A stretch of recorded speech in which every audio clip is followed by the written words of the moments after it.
Hello, everybody. Welcome to Choir Practice and Profiling Evil by Mike King. It's really nice to be here with you tonight. It's been a busy night already. We've got a great program lined up, but I wanted to first start off by just shouting out to a few folks. We've got a few new members in the room. Mary Adams, thank you. Welcome aboard. Francis DeStefano, I think I just missed that. I'm so sorry if I got that wrong. New member, thank you. Miss Sophia, great to see you here. Thank you. Thank you to the mods for taking such good care of us. Mom's Jeans and Crime Scenes. If you haven't seen her YouTube channel, you should go over and subscribe there. She does a great job. Good to have you here. High Priestess Illumination, Sam Costa, Four Sons Mom. Just really good to see you. I just finished talking over on Adventures with Purpose, and welcome all of the folks who are from Adventures with Purpose that are joining tonight. I see a bunch of people piling in, so thank you so much for being with us. We're going to talk to Jared and Sam in just a couple of minutes. I wanted to also mention that I hope you're paying close attention to our social media feeds at Profiling Evil. That Twitter, Instagram, Facebook, great place to keep up on things. And I hope, and maybe the back office can pop this up, I hope you've seen and you've registered for the new Profiling Evil podcast series. This thing has really taken off, and I'm just so grateful for all of you who have signed up. Please consider jumping in and signing up for this and listening. The first case we discussed was Jeffrey Epstein. We looked very deeply into that case and talked to the investigator who actually broke the case, was one of the first people to even know who Jeffrey Epstein was. And then the podcast that's been playing this week is with Mark Safarik on spree murders. And I'm seeing some amazing comments from all of you in regard to spree murders. And this is a perfect chance to just bring Mark in as my guest co-host tonight. I asked Mark to come in and we'd take a moment and just talk about the podcast for a minute. Mark, how you doing? Hey, good to see you, Mike. Thanks. Doing great. Yeah, it's great to be with you. The podcast is exploding, Mark. We have so many people, and folks, if you've got questions for Mark, we're going to have some time after we move the Adventures with Purpose guys on to talk about. We're going to be talking about a murder case, actually a couple murder cases, and we're going to be talking a little bit. We may go back, talk a little bit, and answer some questions about spree killers if that's what comes up. But the new podcast is released every Wednesday. If you're a channel member, then you get the podcasts on Monday. So you get it a little ahead of time. And again, I just couldn't be happier, Mark. And like I say, I don't know if you've had a chance to go in and see some of the comments, but folks really are enjoying understanding the difference between spree and mass and serial killers. Yeah, I think there's been so much research and work done on serial murder and mass murder. But, over the years, we've just never really addressed spree murder other than really sort of an overview. And the book really captures, I think it's sort of the seminal work on spree murder. And the bottom line is really the number of victims you see in spree murder cases really far outweighs the number you see in mass murders and serial killers. Yeah, and folks, you can get Mark's book, Spree Murders, on Amazon or any outlet. Please make sure you check that out. It is a compelling book, and I'm just really excited about that. So make sure you're downloading the podcast, that you're taking advantage of that, and that you're making sure you're liking it so that we get the kind of reviews that we're hoping we'll get. Again, podcasts are on Wednesday, but on Thursday, our members get a YouTube version of the podcast. So not only, Mark, are we pushing it out in audio, but then we do the video version of the conversation that we had or that I'll have with other guests. And then everything gets released to everyone on Sundays, I think it is. So it's really great. Please go to your favorite podcast channel and download it and review it and rate it on your podcast channels. Mark, did you have something? No, I'm just going to say that's great, Mike. Really, I appreciate it, the opportunity. And, you know, it's kind of a text, but it's really a great reference and really delves down into what spree murder is and how it's different than serial murder and mass murder. So for those people that are really interested in like defining the differences between these types of murder, it's really, it's sort of the work now on it. Yeah, it's amazing work. Rebecca, the Isopod girl, new member, thank you. Folks are just rolling in. We've got a lot, I don't know, 1,800 people listening right now, Mark, and this is just really exciting and gratifying. Folks, if you haven't hit the subscribe button, would you please do it? It means an awful lot to have you subscribing, and that way you get the updates. So make sure you ring the notification bell, and make sure you're checking out our merchandise. If you have had a chance, make sure you're looking at the Deceive book. I'm sure Jared and Sam the Adventure Man will shout that out when they get there. And this week on the podcast, the podcast that we're going to release on this week, Mark, you're going to just love it. It's the Black Klansman.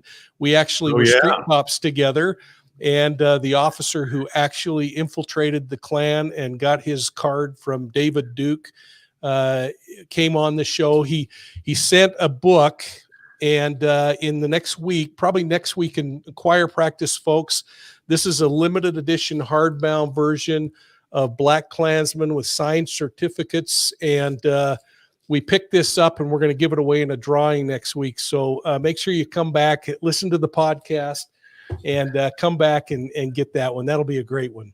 Yeah, he's a great guest. Really excellent work. Yeah. It's going to be a lot of fun.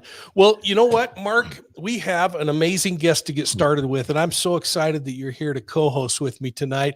I want to bring in Kelvin Mattair. Everyone met Kelvin a few weeks ago, and Kelvin, say hi to everybody. I want everyone to know Kelvin just graduated from the police academy this week. Yeah, how everybody doing tonight? That's great. Yeah, and Kelvin was pretty remarkable, Mark. The way we met was Kelvin actually helped a young man whose father's in prison, and right before Christmas, Kelvin showed up at this young man's door.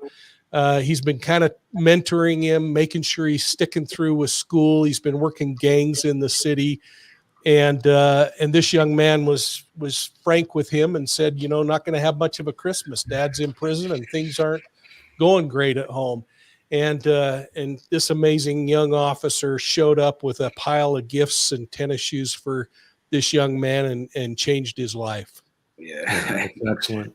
And that's exactly the time that you need to do stuff like that early on. Absolutely. Yeah. So Kelvin, tell everybody what graduation was like, and something really special happened that only happens to one person in a class. Why don't you tell them about that? Graduation was beautiful. Graduated from the College of Central Florida, Criminal Justice Institute. Had a fabulous coordinator, Coach Kelly, and I had a great director, Dean McIntosh. And during graduation, I was awarded the Company Commander Award for leading the class. We had one of the highest academic classes. I think we had the highest academic class since the academy began. So it was just an honor to receive that reward and to be able to lead the class to that title. And now I hold the certification. I mean, the Law Enforcement Academy certificate, and I'm just ready to do some work, Mike. You know, just ready to, like I say, be an agent of change. And thank you to the College of Central Florida Criminal Justice Institute. I'm able to make that happen.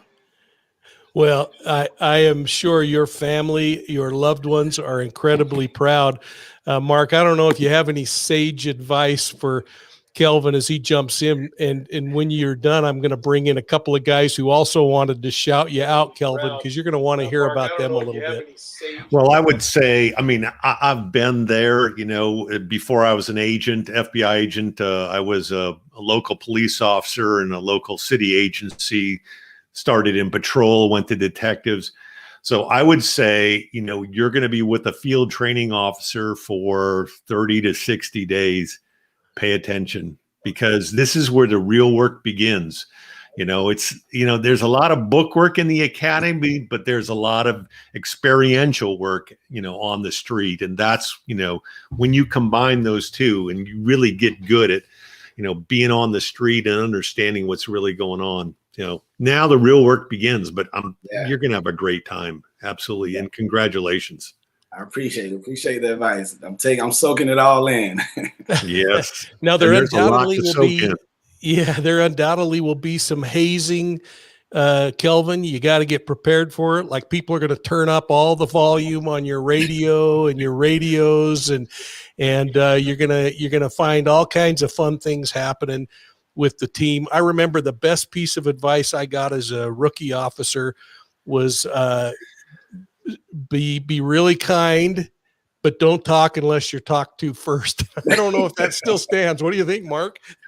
Yeah, that's the advice I got when I first got into the behavioral analysis unit. Just sit on the wall for a couple of years, listen. Yeah. And one other thing I'm going to tell you, that just because as a field training officer, I used to do this to my rookies all the time, is I'd wait until they were just about asleep on a graveyard shift, and then I'd turn off all the lights and I'd throw the siren on and I'd say, call for help and tell them where we are. Yeah. My training officer did that. Yes, he did. Yeah. On a midnight shift. So I know exactly what you're talking about. So always stay awake and always know where you are, because somebody's going to test you. Got you. Hey, I'll be ready. Head on a swivel 24/7. Yeah, you think you're going to be ready, but you now be surprised. Yeah. Well, I heard you'll be telling this story someday, this same situation. I know. I think a story. What we have to do on our first ride along, or wherever we get into FTO, we have to sing a song over the radio. So now I gotta figure out what song I want to sing. I don't know what I'm gonna sing. I might go with Whitney Houston, "I Will Always Love You." I don't know something. Well, just make sure it isn't "I Shot the Sheriff." Oh yeah, got you. Well, folks, that's your challenge. I want you to weigh in for what songs Kelvin should be singing when he goes on, because you never have a second chance for that first impression, Kelvin. And so you better nail it. Now, I want to bring in two guys, Kelvin. Stay on for a minute, because I want you to talk a little bit about what we got coming down the pike with you. But I want to bring in Sam the Adventure Man and Jared Leisek from Adventures with Purpose. Kelvin, first of all, don't listen to them. Here's how you need to do it. The first day you walk in, you kick that door wide open. Kelvin is in the house. Let me tell you, it's fresh out of the academy. Just got done doing all the book work. This is the way we're going to do things from now on. You probably don't listen to me. Second, though, here's the other thing. When you're out on your little route and beat, or whatever you guys call it, and you see magnet fishermen or you see divers in the water, make sure they're your best friend. Treat them with the utmost respect. They are incredible people across the entire U.S. And if anybody deserves respect, it's those people across the U.S. and around the world that are helping to clean up the environment and to help you guys solve some of these cold cases. So, Kelvin, man, I was wondering if we can get a little taste of that Whitney Houston right now. Oh, wow. Come on, Kelvin. There's only 2,000 people listening, so give it up. I know, man, you put me on the spot. Just a little something. I will always love you. That's it. All right, that's good. Way cool. I'll take that. Mark, you know through communication, the Adventures with Purpose people. Kelvin, you're going to meet these two right now. These are two of the finest men I have met, and they have one missing. Dan is missing, but we can live without him for tonight.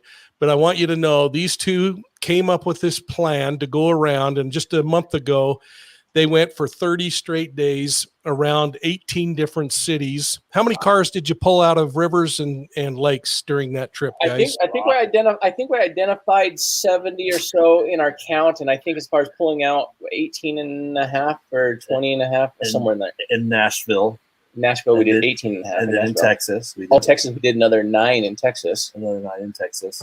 And then I don't even know. We don't. Yeah, we lose track. Like 30-ish. And that's maybe. after we were home for a short stint for the holiday season, because before that, then we were on the road for 45 days before that, working on cold cases. Of that, Kelvin, the current count now is in 13, 14 each month. We Adventures of Purpose has now solved and helped locate 7 people and solved some cold cases.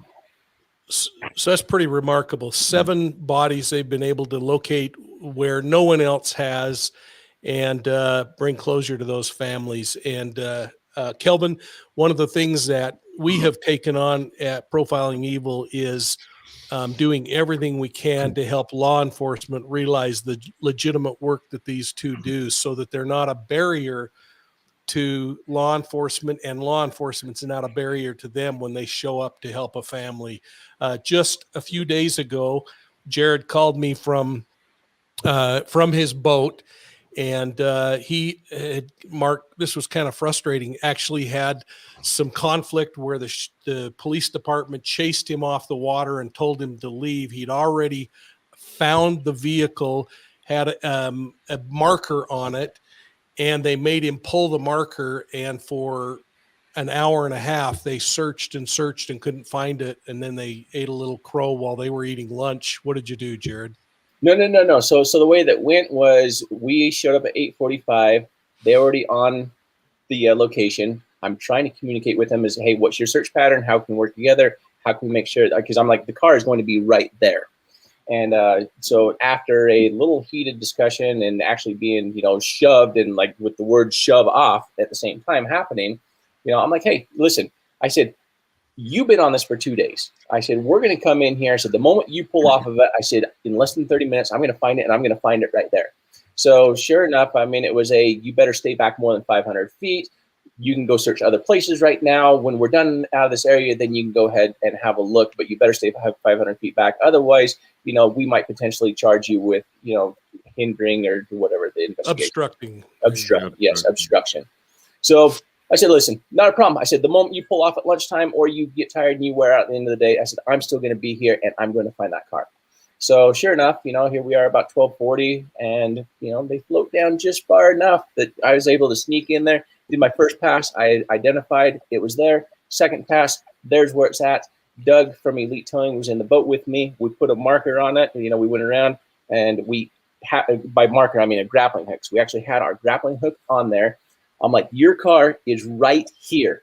So they come up, actually had me pull my marker off of it, and we tied up to the pillar and watched it for the next hour and a half as they went over it. Supposedly, they had their camera on it that they were able to identify that it was blue in color. Now, mind you, it's maroon, but also when things underwater that are maroon do turn blue underwater. So I do believe that they actually had eyes on it for a moment in time.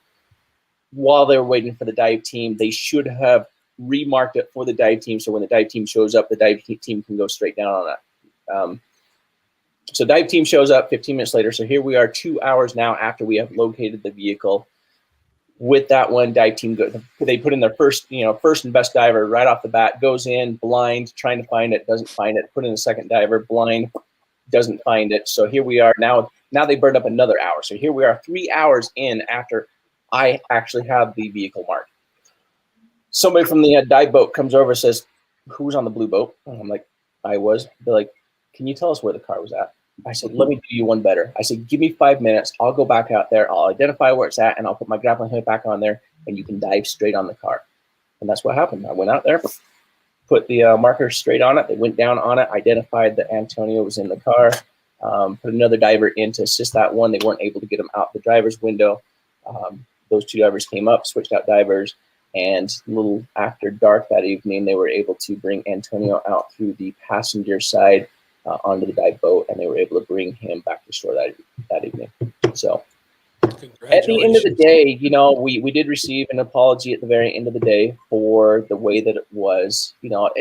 I just want to be an asset. I just want to be there to help with our services, because as I told them at the very beginning of the day, I said, this, you know who we are. You know that we record everything and that we are storytellers, but we're also underwater search and recovery. This is what we do. We are probably around the entire world. We have probably identified more vehicles in this last 12 months than anybody else worldwide.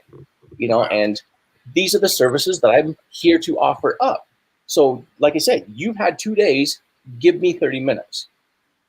But of course, now say, I believe that, we have egos, we have we have you guys aren't the professionals, you're not wearing the badge, you guys are civilians. Of course, yeah. So yeah, I mean, how many times have we seen that, Mark, in our careers? And it's a lesson that some agencies learn, others don't. Kelvin, a great lesson for you as you're kicking off your career is that there are so many disciplines that can benefit an investigation.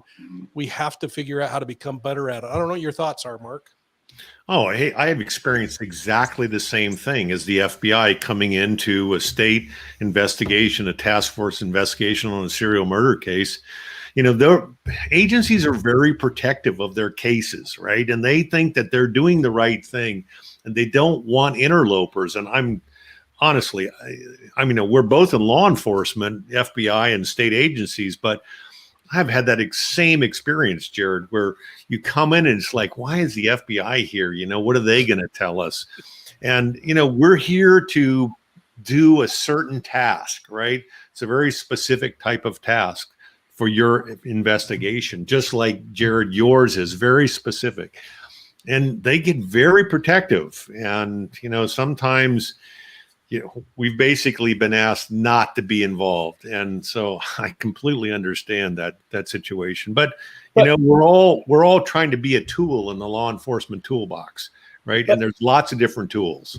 Yeah, but and I think that one of the things also that kind of does hinder us is that we come in and we also don't look the part. Here we are, we're traveling in a $1,500 or a $15,000 RV that's is falling apart. Okay, it's like 20 years old. We're traveling we're on our third trailer now that we haven't even unwrapped it from the previous business that we bought it from. We're using a $1,500 inflatable, boat that we have, and it's like, wait, these guys want to come in and help us? Look at them. It's almost right. Like I don't want to say this, but it's almost like, hey, we got you guys are from the wrong side of the tracks. You guys don't have the, several $100,000 boat and all this other sonar and stuff like this. But what I do have is I do have the proper tools on the boat to take care of what needs to be done.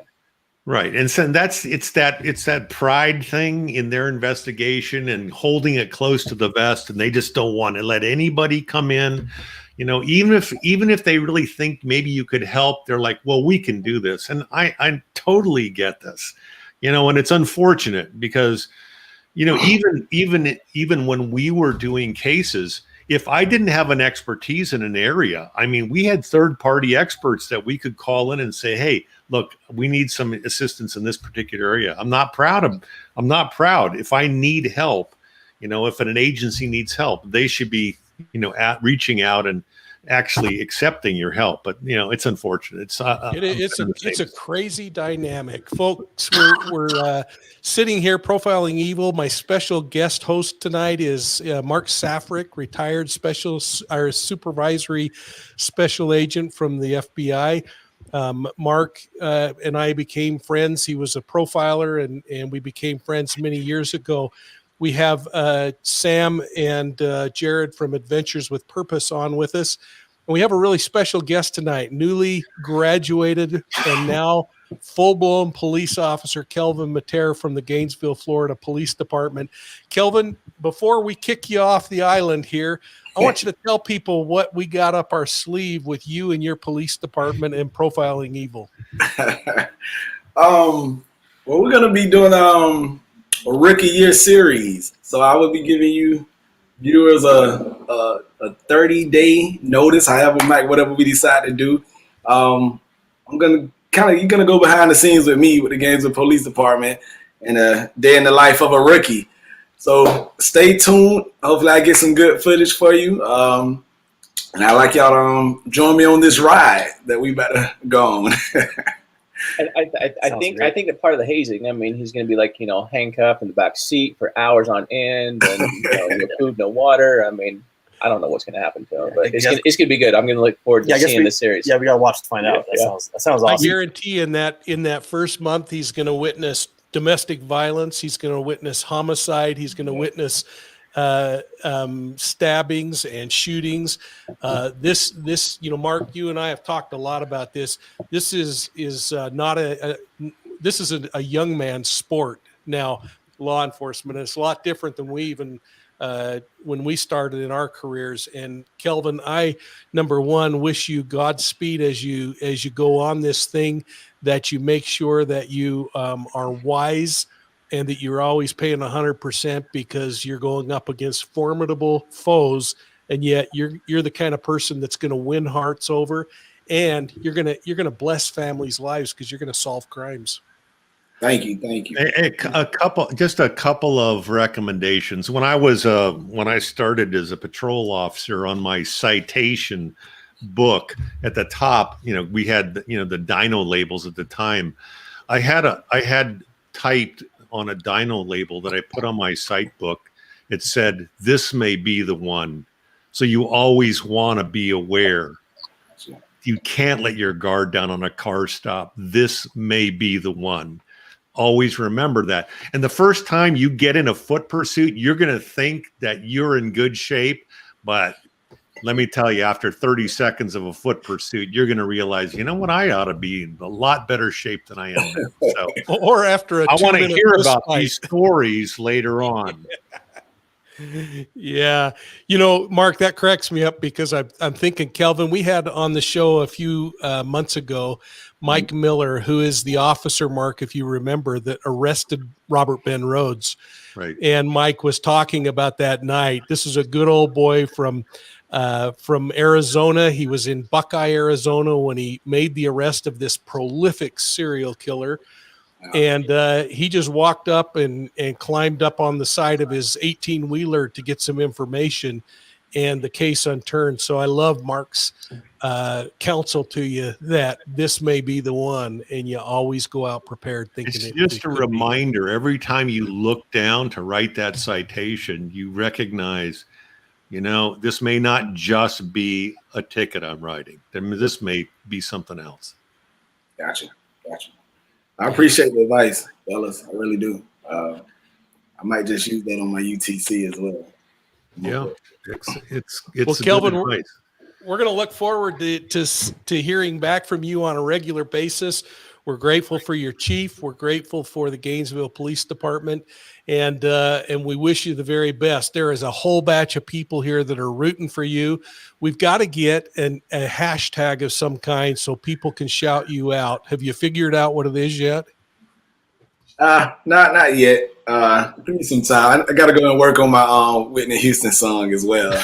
More practice. That's perfect. What's the name of your channel, by the way? I didn't catch that. Or your YouTube channel. No, he's a new cop. He's going to be TikToking. TikToking? Yeah. I'm finding out what his TikTok is. It's gonna come. It's gonna roll out, Sam. We're gonna make him a hero, and then he's gonna go do police work. So this will be great, Kelvin. We're so proud of you. Quick go around, Sam, Jared. Anything you want to tell him? Good luck. Absolutely. Congratulations, man. I appreciate y'all guys, man. Mark, it's all yours. Yeah, congratulations. But yeah, it's all just starting. Let's do it. I'm ready for the ride. Enjoy the ride. I hope so. Yeah. All right. You got to think in double time. All right. Thanks a lot, Kelvin. You're welcome to stay in the back room or whatever you want to do. Again, we're gonna watch and wait for your first installment in a few weeks. So thanks, buddy. Have a good day. All right. See y'all later. Nice to meet you, man. All right. Well, folks, I'll tell you what, I mean, isn't he an amazing young man? We're so fortunate to have police officers like that rolling out. I want to just thank everybody who's here. If you haven't subscribed, please take a moment to subscribe. With Sam here, I just have to say there's just a little friendly competition between me and Sam. So please subscribe to me before you subscribe to Sam, the Adventure Man. And know how much we appreciate it. We're going to continue to watch the chats. The back office will fire some questions off. But Jared, Sam, Mark and I have been talking about a case that Mark's been working, and he continues to consult on a regular basis. He continues to serve as an expert witness in many trials. He has had programs that have aired around the world. He's done crime programs in Europe. Just not only is he a good guy, he's the real deal, and he's a longtime friend. We got an idea that we think maybe you should think about, and Jared, that you should go home and talk to your wife about. So, Mark, why don't we talk about that for a minute? Yeah, sure. So, Jared, this last week, so I'm a member of the VDOC Society. It's a criminological society based out of Philadelphia. We do basically work on cold cases. A lot of experts that put all of their brain power into a particular case. We were meeting once a month up in Philadelphia. There's a book that's been written about the society called The Murder Room. And last week we were doing a case out of Kansas, and I thought of you exactly, because this is a case that's right up your alley. It was a homicide case of an 18-year-old female, Mary Kay Hesse, back in 1969. And now her body was discovered like the next day. And so it was a fresh crime scene. But from the investigators' perspective, all of the work they've done identified a particular vehicle, this like old, like Bel Air Chevy in a particular color that is very likely related to this scene. We believe from the investigation and that's been done, the cold case investigation, that this vehicle is in a pond in about 8 feet of water. But, you know, this is a 52-year-old case. And they've gotten some quotes on like trying to get this car extracted, but they've been really monumentally expensive. And I thought, you know what? I'm going to ask Jared about this case, because there's likely some items within the car, if they're still viable, that would, point to a particular suspect.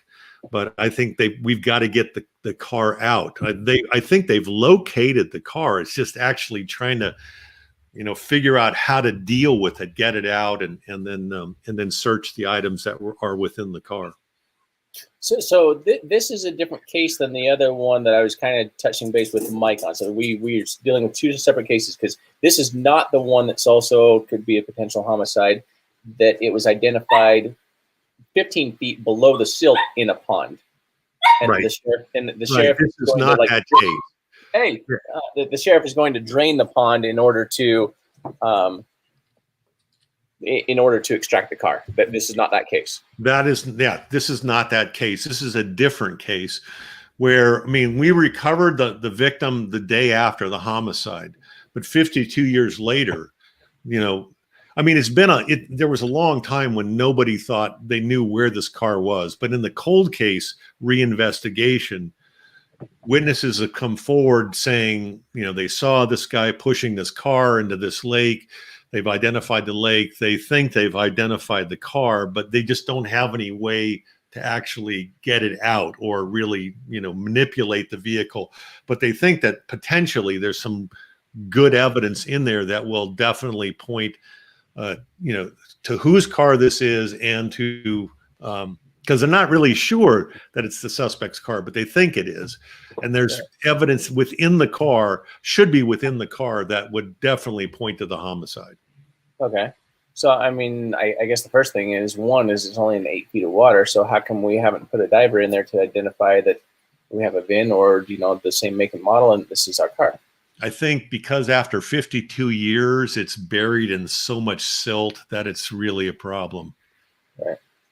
Okay. You said it was a little pond with probably not much movement, though. Yeah, but it's still going to be buried. Yeah, a little bit. Yeah, it's going to be buried. Yeah, it's definitely buried. Yeah. The benefit of the other sheriff that had called me is that they had the benefit of actually draining the pond. So how big do you say the pond was, and are they able to just simply drain the pond for us? Yeah, I don't know the dimensions of this pond. From the photographs I looked at in this case presentation. So we were doing a Zoom presentation for the VDOC Society where the agency was presenting this case to us. So I was looking at photographs of the pond. It looks pretty big. I'm not sure that you could drain it. Okay. Yeah. Yeah. Yes. And then you have so then really what you have is you have the dredging around it. That's taking the time to really dredge around it, and then the thing is the car has been there since '69, so you're looking at 30, 40, 50 years that this car. Oh no, no, 52 years, yeah, definitely. Yeah, this whole thing is going to come apart. So you don't want to dredge into the vehicle, but you want to dredge down and around it, so that way now we can get straps underneath of it. And what you would actually want to do is you're going to basically build a strap net system, so that way you can lift everything all at the same time.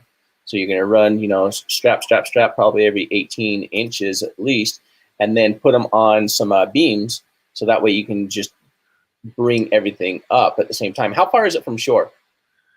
I think based on the photographs, probably like 20 to 30 feet from shore. Okay. Yeah. So I mean, we wouldn't use lift bags or anything on it, but it's just taking the time to use the and I've got a dredge, a 3-inch dredge on it, and so anyway, just dredging down around it, so that way we get all that silt away from the vehicle, and now we work on getting those straps underneath the vehicle and getting enough of them, so that way when the boom truck comes out, because it's only 20 feet, which is great, so that way he's going to have plenty of lifting power, bring a 60-ton wrecker in there. But then so this is exactly why. I mean, of course, I knew all this, but no. I mean, this is why I thought this is like the perfect case for you. And when I was listening to this case being presented, I'm like, holy crap. This is like, I think this is like the perfect type of case. This is what you could do. And I wanted to put you in touch with the sheriff's department down there. Yeah. And then you're just going to run your, your solid beam, so that way you have a beam on each side of the vehicle, but then you want to make sure that we're beaming across the top, so that way we're not crushing the vehicle. We want to make sure that we build a frame across the top, so that way we're lifting the entire vehicle up and out. The big like a cradle. Yeah. It's kind of cradle it up. I figured the car would be in really bad shape, if not really decomposed. Metallurgically. But I figured you would know how to get a car out like that had been in the pond for that long. Yeah. And then the other thing, if you're worried about any evidence being lost during this dredging, like, hey, I think something might have come out of the window or whatever. I mean, we can actually run enough hose out of the dredge, so that way you can actually, have a catch bin up there on shore first, and feeds back in. And you're not missing anything. Yeah, I think there's probably, my sense is that there could be maybe 5 or 6 critical items of evidence in the car that would definitely point to the homicide. Yeah, in the vehicle. Yeah, the biggest thing is just not losing any of that when we lift it up. So, if there's a concern of the vehicle coming apart, just put more straps underneath of it. And, don't use 2-inch straps. I mean, let's use 6-inch wide straps, so that way we're really locking this thing in properly. Yeah, right. No, I think it's one. I would love to be involved in it, but the what it comes down to at the end of the day is who is the suspect, and is any chance of them any retaliation and safety of my family. And this is the number one thing that my wife worries about is who are people. I don't think that's going to be an issue here because the case is so old that the suspect who they've got an idea who the suspect is. They know where he is, but he's probably in his late 60s at this point.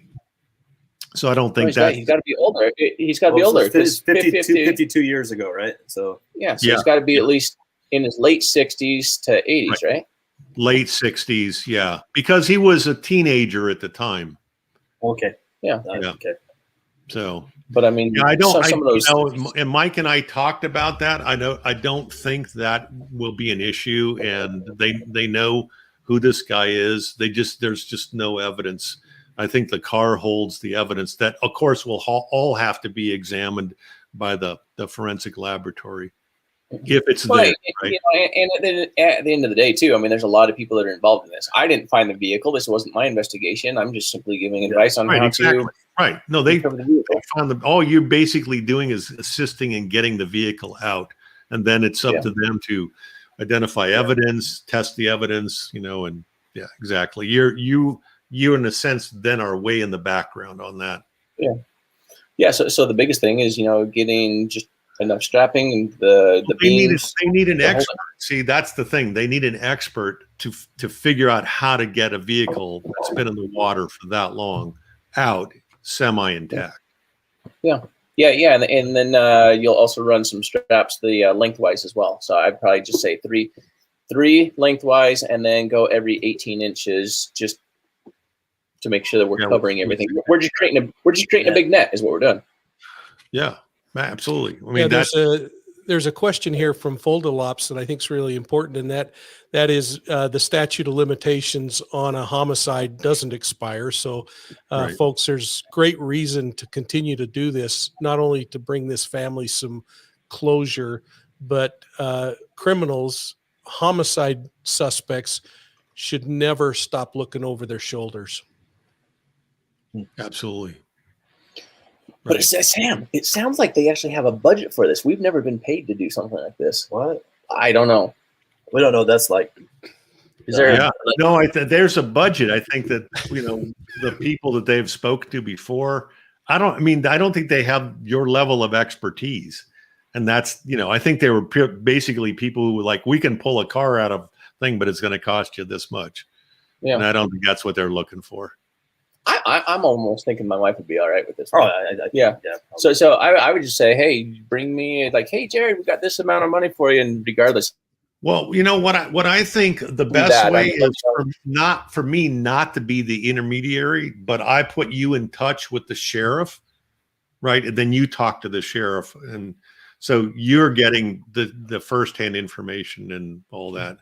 Yeah. I just in this case, this VDOC presentation, I just thought of you because this seemed like exactly right down your alley. It's not my expertise, it's your expertise. And this is exactly what we need. It's very, very specific. I'm game. Yeah. The other sheriff just said, hey, Jared, you're going to have to sign some NDAs. You can record everything. I've already spoken with the DA. You just can't release the video until, we've already gone to trial. Right. So. Right. Yeah, exactly. And that's, okay, so you work that out. When you get back from this trip that I want to just briefly mention, then in the meantime, we'll have Mark connect you with the sheriff. Yeah. You have some additional conversation, and then we'll figure out how we continue to support you on this, Jared. So thanks. Yeah. I do feel like this is one that really fits nicely in some of the absolutely. Considerations that you have personally, and it fits you really well. Mark, these two are heading out in the morning, 5 a.m., flying to a location. They learned one of those valuable lessons that I think we learned a dozen times over our careers, that you can look at evidence, you can look at a crime scene 100 times, and you still may miss something. Absolutely. And they got home and started looking at some imagery of sonar that they collected, and discovered that they may have been inches off on a critical piece of information that might lead to the recovery of a body. Jared, you want to talk about that for 30 seconds, and then let's move on and talk a little bit about Randy Leach. Yeah, emotional roller coaster for me on that one, because as if you tell a family, hey, you know what, I have done everything I can within this area, you want to be able to put your stamp of approval on it, and you don't want somebody coming in behind you and ever finding evidence and solving a case where you were. And that's where we're at. Was, I was able to tell the family, I'm 99.9% sure on this one, but I cannot completely clear this area. And that's where it was at. But, we record everything. And so in the edit, and when the edit and the video was ready for me to review from our editor, there was something I saw that was like, this is not right. This is not where I put Sam, because Sam popped up in 4.5 feet of water, and Sam should have been in 10 feet of water, and Sam should have put his hands on an object that was 6 by 12 that I identified on sonar, whereas what he put his hands on was 3.5, 4 feet in total size. And so that's where, then we ended up losing sleep over it, and it was just very emotionally draining, calling the family back and saying, I have to come back. Are you available? And we're coming back right away. This is one of those things where I mean, you guys have seen it. You know, if there is a crime scene or a lost loved one, you can't let that go overnight, or you can't let it go for, you know, a month or two with the family knowing that, hey, my lost loved one is right there. Why aren't you doing something about it? And so that's where we're at. Is we cannot say with 100% that this is our target and this is what we're looking for, but what we can say is we are now going back with, you know, with the incredible support of our viewers that, you know, that we have. We're jumping a plane. We're meeting some other divers that, you know, that we've worked with before. And then on Wednesday, we're either going to have the answer of, you know what, that feeling that we got, that we've gotten other times before, that, holy, we just found it. That's the feeling that we have right now of, this is it.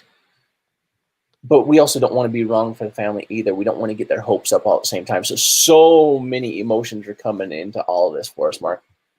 Well, you got to rule. I mean, even if it's not what you think it is, at least you've ruled it out, right? You've reviewed it, you've gone down and double checked it, and now you go, okay, great, it is what we're looking for, or no, it's not. But at least now you've addressed that issue. And that's sometimes for families, that's equally as important as, you know, getting some kind of resolution. Yeah. That's part of, you know, it's part of integrity, you know, the finish, you know, the job, or the job's not done till it's done. You got to put your stamp of approval on it. Like he had mentioned, you know, we just, you know, we in good conscience, you know, we can't let that go. You know, we have to go back and put hands and eyes on it. Absolutely. Yeah. No, it's good. Well, thanks. We're gonna actually maybe do a live Wednesday night and get an update, right? We'll do a live if we are pulling something out of the water. If not, then we'll probably end up doing a live on Thursday. Well, good. We're looking forward to it. We wish you the very best as you travel down to this location. And again, thanks for the chance to work alongside you with it. Mark, this is one that you and I are going to want to dig into a little bit, because the suspect in this case, the red flags are immense. You can't give too much information, Mike. I'm not giving anything up. Oh, okay, don't give it up. People will figure out. Our team is incredibly smart. They're going to figure out if you even say anything. They don't. All I'm going to do is share what you shared. Okay. So we're gonna talk about this one though, Mark, because it's a case where behavior is going to make a difference. Sure. But I want to talk a little bit about Randy Leach for a minute, Jared, and we saw the passing of Harold in the last month. That we see even in the newspaper the last couple of days. I got actually an email this morning. I think you and I both were on that, of how the family is continuing to bear the torch in search for Randy. But we talked in detail about some of the things that we felt happened in that case, or things that we could exclude. I asked Mark to take a minute and look at this case too. And I wanted to just kind of bounce through a couple of ideas about this case in hopes that it helps as we progress along. But Mark, first blush, I mean, what hit you as you read this? And one of the cool things about profiling, guys, is that a profiler sometimes is better off not knowing all of the case information, so they can go in and look at behaviors and kind of roll in the dust and experience things as they put it together. And so I haven't really had a lot to say with Mark either, because I just wanted to see his brain working. So Mark, what did you think as you started reading up on that one? Well, I mean, there's a lot of things that go on with this case. I've seen lots of cases like this, you know, where you've got an agency that's been working a case for a long time, and, you know, things pop up, and, you know, in law enforcement, cops want to know. They don't want to go, I don't know. They want to have an answer for something. So if you get extraneous information that starts to infiltrate your investigation, that can take on a life of its own. You know, I have looked at so many cases like this, and this is a case that's supposed to have this satanic cult like overthrow to it. Honestly, I don't know, in maybe the 1,000 plus homicide cases that I've looked at that I've actually ever seen a true satanic homicide. There's lots of cases that have sort of this, you know, a flavor to it. But when you drill down into the information, you find out, oh, the guy had a pentagram, you know, or he drew a pentagram. It wasn't really satanic. Those kinds of cases really don't exist. And then you ask yourself the question, why? Right? Why this guy? Why this night? Why this location? Does it make any sense? You know, Mike and I talked earlier about things that relate to what's possible and what's probable. And because I testify as an expert witness a lot, I don't tend to use those terms. Why? Because those terms are mathematical, statistical terms, right? And those kinds of terms can get you caught up when you're testifying. What I like to think about is in terms of, what does the evidence show me? What can I infer reasonably from the evidence, right? So here you have a 220-pound, 6'2" high school senior who plays football, right? So what is the likelihood that this guy is in a small town, gets abducted for a satanic ritual? It's not even reasonable to really think about that. There was another aspect of this, that perhaps he had witnessed a drug deal. Well, a drug deal, what does that mean? What kind of a drug deal? Is it committing a homicide? Is a really extreme act of human behavior. You're going to kill somebody for witnessing a drug deal, and then what? You're going to make the body disappear and the vehicle that this individual was in disappear? It's almost impossible to do that. It's almost impossible for you as an 18-year-old, or even as an adult, most of us, because we have real patterns in our lives, to disappear. If someone said, I want you to disappear so no one can find you, it would be almost impossible for you to do that, because we rely so much on things that like checks and credit cards and cell phones. You can't, people can't just disappear. It's a very rare occurrence for an individual to be able to do that, and not for an 18-year-old kid in a high school. And, you know, the other option was, you know, he went to this cave and, you know, he was killed and he was hung up. It's like when I tell people, when you see in television programs and movies, they're always burying bodies. And I tell you, nobody buries bodies. Why? Because it's a major pain in the ass.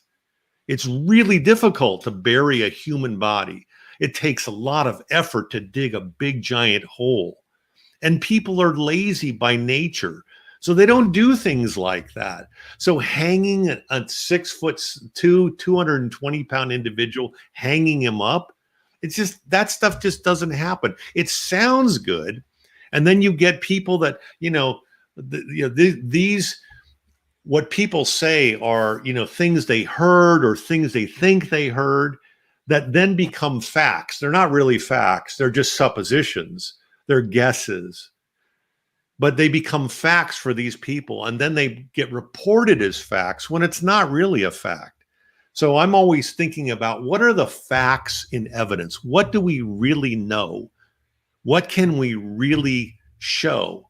And with Randy Leach, there's a lot of really good behavioral evidence throughout the night in the party that suggests that he had had been drinking alcohol. He was intoxicated, not from one person, from like 3 different people who did not have contact with each other that night. And it's reasonable to think that if the guy who wanted to drive Randy home and wanted to take his car keys, had to go take other people home first, it's reasonable to think that Randy thought, in a state of intoxication. And how many times, especially as a cop, have I stopped people, and Mike has stopped people that say, we know they're intoxicated, but they're like, I'm fine to drive. Yeah, I can drive. Or how many times have you tried to take keys away from somebody where they go, oh, like, I can drive, I'm fine. You know they're not fine. But Randy probably thought he could drive. And he ended up driving. And, you know, when something happens like this, like an 18-year-old disappears and the car disappears, we want there to be a crime that's as big as the event. Like this 18-year-old disappeared and the car disappeared. We want there to be homicide and the offender to be as strategically intelligent to be able to do this. But the reality is that, you know, there's an old saying, it's called Occam's razor. It happened with William Occam in the 1600s.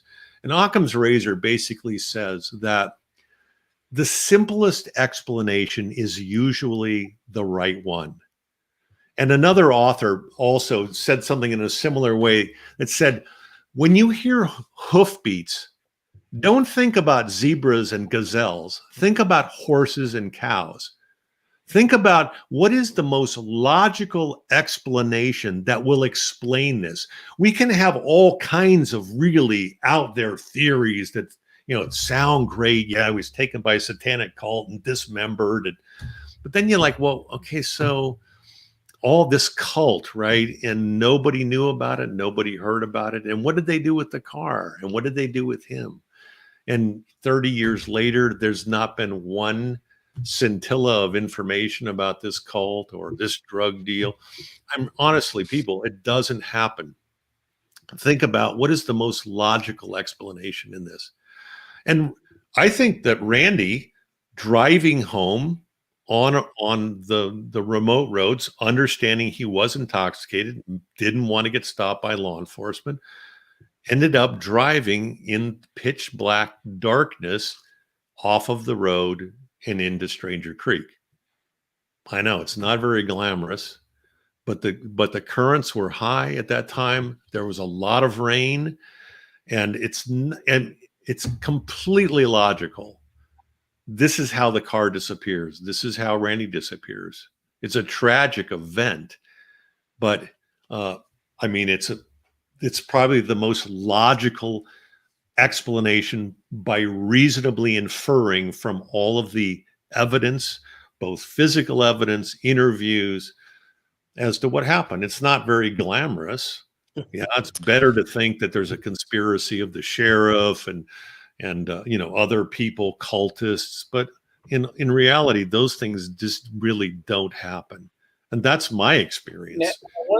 Now, one of the things about Stranger Creek, Mark, is that everybody keeps saying that it was a drought year and the water was low at that time. Do you have different information on Stranger Creek at that moment in time?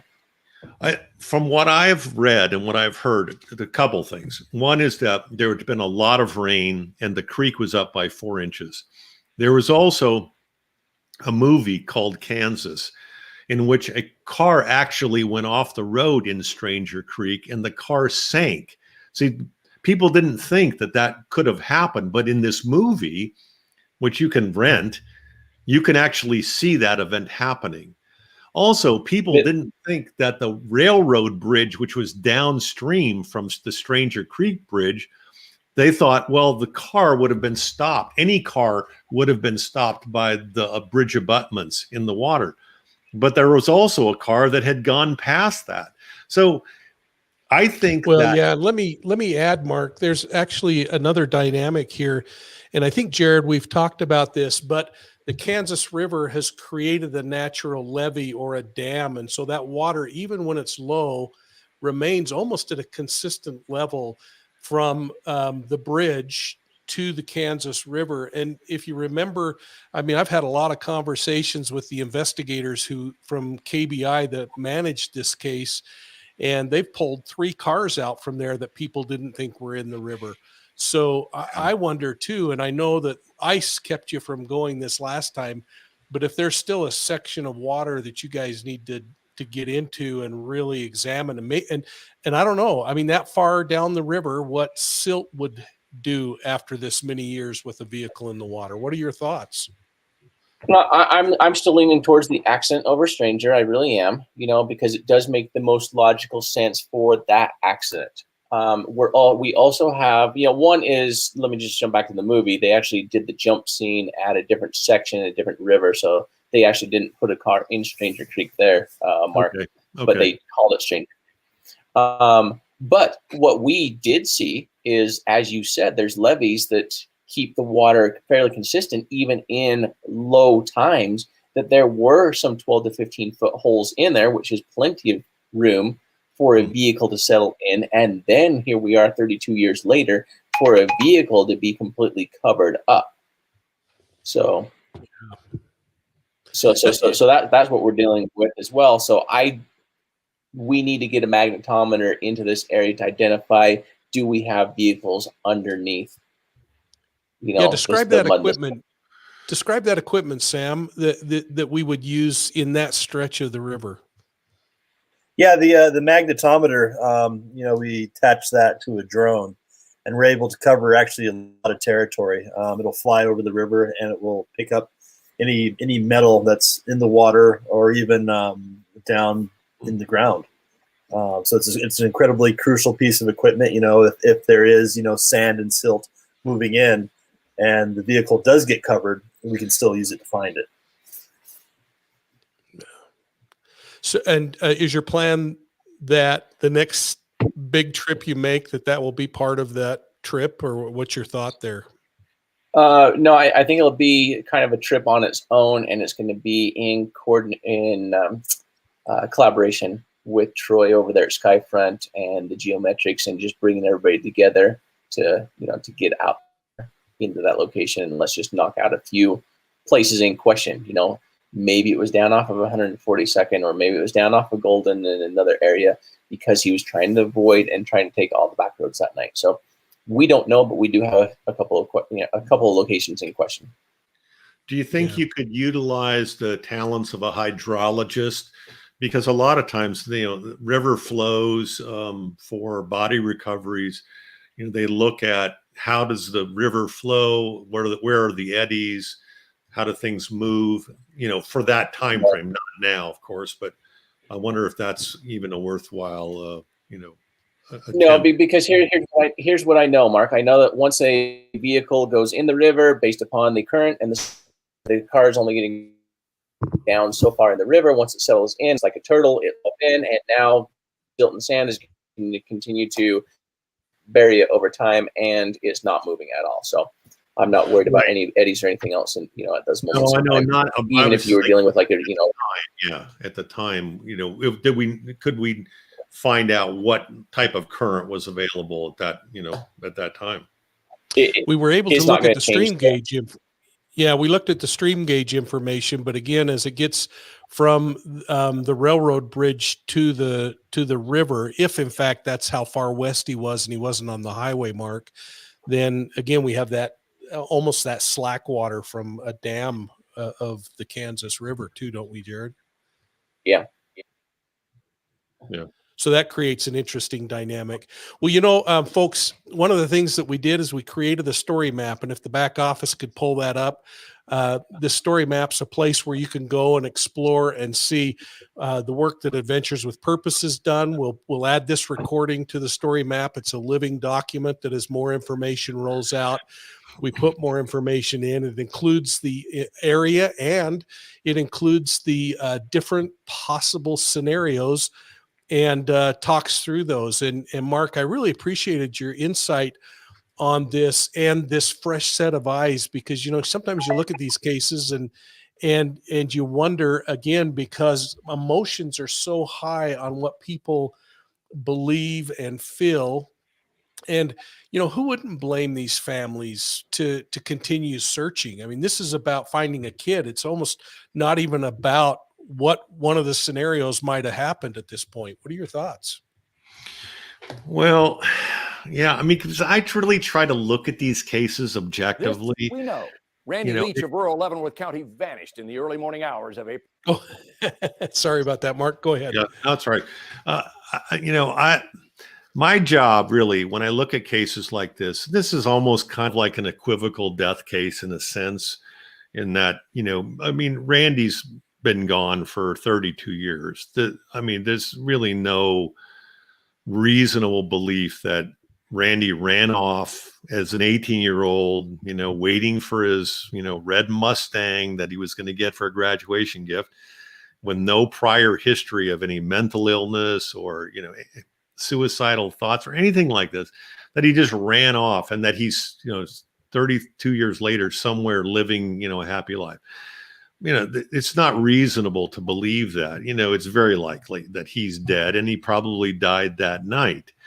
The thing is that, and I've done a lot of these cases, I understand that the parents want to believe, and they will believe for a long time, because it gives them a purpose for something to do, to search for their son. But the other thing that I've noticed also in these kind of cases is that it's always easier to believe that an uninvolved third party is responsible for the disappearance or death of your loved one, your son or your daughter. Because it's only in homicide that you have an uninvolved third party, somebody that's not related to you. If you're talking about an accident or suicide, there's no other person involved in that. And a parent is always going to believe, is there something that I didn't see? Did he commit suicide?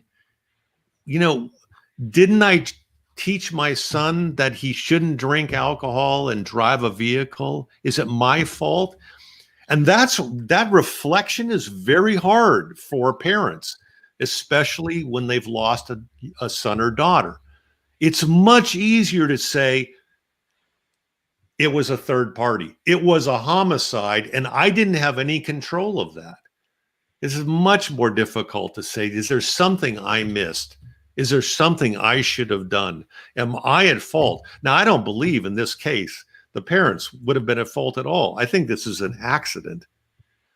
But the parents are going to feel that way. There's going to be a part of that emotional piece of them that feels that way. Even if it's not valid, for us, it's valid for them. But it's easier to go, you know what, there's a conspiracy of people that are, targeted my son for cult activity, or it's the sheriff's department, that it's just easier to think that, because then it's not on you anymore.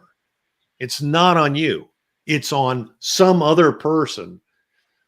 But I in this case, I really think this is a very simple case. And my understanding is they did not search that creek for 10 years after this event, after his disappearance. I mean, you can correct me if I'm wrong on that. I don't know, but that's what I've read. That's a long time.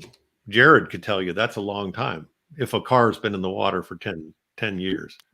Yeah. Well, go ahead, Jared. I covered over you. Yeah, we've seen an entire boat, a 26-foot boat that's, 10 feet tall, buried after 2.5 years. So, yeah, I mean, it's not going to take long in a muddy river, especially with, lots of flooding over time, to bury something. Yeah. Kathy Hopkinson asks an interesting question of if Randy could have been disoriented and gone in a different direction. And I guess that certainly is a possibility. You'd think the kid knows those country roads pretty well, even in a drunken state, probably would have known. And what it almost appears like is if he took that road where the bridge is, the rail bridge, he was doing it with enough smarts to say this is going to avoid law enforcement if I go down these back roads. So let's address Kathy's question. So that's certainly an option, but then let's extrapolate that out. So let's say he does go the wrong direction because he's intoxicated. How long does he drive the wrong direction before he recognizes he's driving the wrong direction? Is it 10 minutes? Is it 20 minutes? Is it a half hour? At some point, just simply based on time, he's going to recognize, I don't know where I am, right? Yeah. And then he's going to make an effort. But in that scenario, he's still alive and the car is still there. He's with the car. The car disappears. Randy disappears. But in that scenario, at some point, even if he's disoriented and it goes completely the wrong direction, at some point he's going to recognize he's going the wrong direction. And if he has an accident, then they're going to find the car, they're going to find him. So I try to look at these things from a really objective point of view, from a reasonable inference from what we know. What do we really know? And what is reasonable in a case like this? And that's how I try to approach all the cases, because I have to testify in court a lot. And I can't be talking about, well, it's possible, because possibilities are endless. What's possible in a crime is limitless. There are literally thousands of possibilities, and we cannot deal with what's possible. We can't deal with what's possible. We can only deal with what's reasonable by reasonable inference. Yeah, you're absolutely right, Mark. Folks, one of the interesting things, you can find most of the answers to some of these questions that I'm seeing in the story map. There also are all of the newspaper articles that were recovered that give you a lot of information. But I'm going to ask you this, Jared, because you got pretty intimately involved in this case. Melody Hildebrandt is saying, how many of the party goers have told what they know? Anyone see him leave? What about the fire the next day? Did they examine the ashes? And again, many of those questions are in the story map. But you and I, Sam, I think all three of us had access to all of the witness statements that somebody happened to get over to us. What are your thoughts there? Yeah, in all of them, nobody saw Randy leave. Nobody saw and a lot of them knew Randy for driving Dad's truck. So very few would have even been looking for Mom's car, who he hardly ever drove. So I think that's part of it, in that nobody actually saw Randy leave. That's because if he left on his own, he didn't leave in what he would normally be driving. But right now, as I tell everybody that, we work with is, I'm not here to figure out the who or the why. I'm here to figure out the where.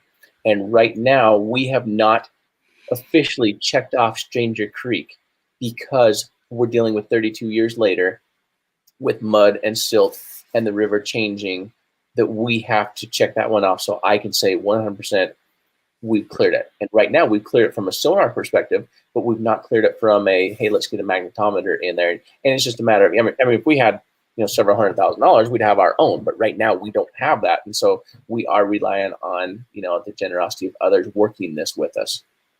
Yeah. Well, Mark, I want to give you a second to drop anything additional on here, but then I want to get these guys packing and ready to go on a 5 a.m. flight. And I hope you're packing a book to read so you don't just take advantage of, some downtime. I know. I can't pack the book. My wife already stole it from me. She's already into it. She loves it already. Oh, good. Mark, any thoughts? And then I want to give these two guys a thought. I just really, I think this is it's a tragic case, but I think that this is where Randy is. He's in the creek, and I think we'll find him if there's enough time and effort spent looking for him. And all of these other theories out there are, there's nothing to support those. And a lot of them actually have been debunked. They take on a life of their own and even after they get investigated and they find out, oh yeah, this murder suicide of this couple, this didn't have anything to do with it, right? They already have a life of their own. It's much like the satanic cult stuff. But in my experience, that kind of stuff just really, it doesn't exist, like a lot of the stuff you see on television. But and I have to just back you up, Mark. Listen for horses and cows. Right? I like that analogy. As running that ritual crime task force in Utah, I personally looked at over 250 cases of ritual abuse. There were only a few that had something that was a control mechanism that had the word Satan in it. And we really kind of get ramped up in this kind of emotion, and we really do have to look at the facts in the case. I have seen a number of people here who, including one wonderful donor who gave $5 to have you come back. So I hope, Mark, you will continue to come back. Yeah, I love it. I'm going to push that $5 to you. I love talking about this stuff. This is the kind of stuff that I really love this kind of stuff because it's complex and most people don't really understand the nuances of these kinds of things. But yeah, it's fascinating. It's not, your average run of the mill type of crime are not the types of things that we look at. So this is like an equivocal case to me. Well, thank you. Jared, Sam, I'm going to give you the last word, and I'm going to ask everybody one more time. Please, if you haven't subscribed, subscribe to the channel. And after you've done that, go to Sam the Adventure Man and subscribe to his channel. And you oughta, if there's anyone on the planet who hasn't already subscribed to Adventures with Purpose, please do so, because I think you're about to break the 1 million mark, aren't you, Jared? I think that by Saturday we should be really close. Yeah, that is just such great. But it's not me. Compliment. The Adventures with Purpose is everybody that's here. So this is an accomplishment for everybody. So thank you.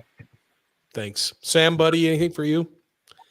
Oh, I'm really looking forward to, what we're doing tomorrow. Finally going to go, be able to, lay our eyes and our hands on that. I'm really grateful to be in this position and grateful for our supporters, grateful to you guys, working with us and guiding us and kind of being the eye in the sky type big brother. So I appreciate you. I just love our community. We're honored that you would trust us to provide some law enforcement expertise and understanding to the cases you're working. Mark, Mrs. Kojak put another $5 down. You can afford to change that apple juice that you're drinking to something a little stronger. Oh, and, this is a Maker's 46 tonight. Yes. I don't even know what that means, but I'm Maker's Mark 46. So it's with the 46 staves, the staves from 46 barrels. He's a work in progress for me, folks. It's choir practice, Mike. Come on, it's choir practice. It is choir practice, and I can't thank you guys enough for joining.